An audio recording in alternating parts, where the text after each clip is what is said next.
my channel. Today I'm going to talk to you about walnut ink. This ink is water soluble and comes in crystal form. Follow the instructions that's on the tub to get the correct crystal to water ratio. You could also explore to get the correct ratio that suits your preference. I prefer a weaker strength, and then what I'll do is add layers. I love using walnut ink when I'm doing trees and branches. I'll add layer upon layer to get the look that I want. I recently did a video with flowers on a branch, and while I was doing the branch details, I thought that it might be worthwhile to do just a quick little video about this ink. As you can see, I've got quite a strong solution here, and I'm just using a disposable pipette to take a little bit out of this jar and put it into a different container so that I can dilute it. This way I won't be diluting the original solution. Now I'll add more water to the solution, and then I'll get cracking on the explanation of how I use it. I've found that if I use a really weak base and add on to that, I'm able to go and reblend into certain parts of it, which is something that you can't really do with watercolor once it's dry. If the solution is too strong, you won't be able to blend into the dry layer. What you'll end up with is a hard edge, and that's perfectly fine if what you're trying to achieve is a hard edge. By hard edge, I mean color that won't be able to blend with another color once it's dry. I'll be showing you an example of both. Please note that I'm not actually trying to paint a branch or a trunk here. All I'm trying to do is show you how this ink works. I'll make the left side quite a thin solution, and what I'm going to do is build it up quite a lot on the right side. Walnut ink dries incredibly fast.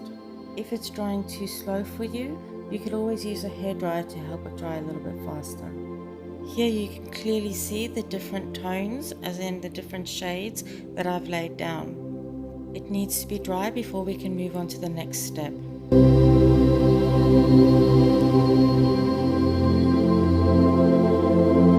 I've zoomed in a bit here so you can see the edges of both sides. Using the same weak solution as before, I'm going to try rub so that into this hard edge, you'll be able to see that edge on the side. I'm going to try rub into it to blend that solution, the original solution, on both sides.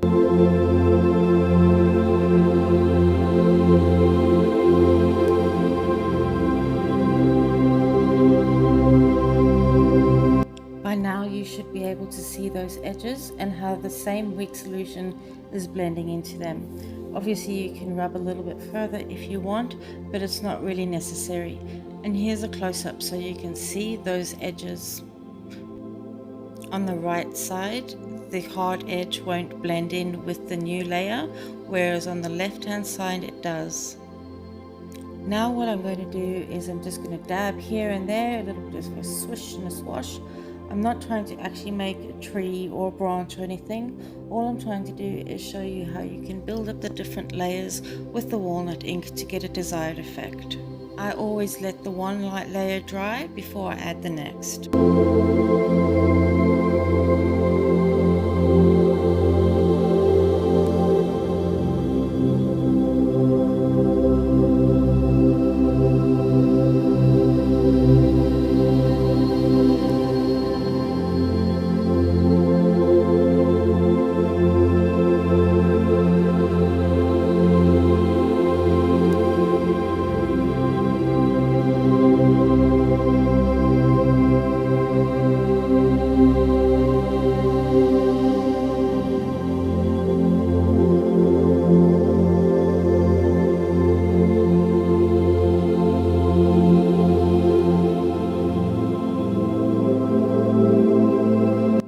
Now that the second layer is dry, you can clearly see how this edge has blended on the left side, and you can see the original edge on the right hand side is still visible. Each new dab and swish on top of the first layer is making everything darker. Now I'll do the next couple of layers.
deliberately changed the filters on this part of the video because I'm wanting you to be able to see all the different layers.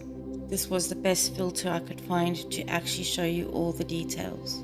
Even though I've added a few layers over that first section, you can still see through it, and you can see that that second layer where I blended it into, that there's no hard edge.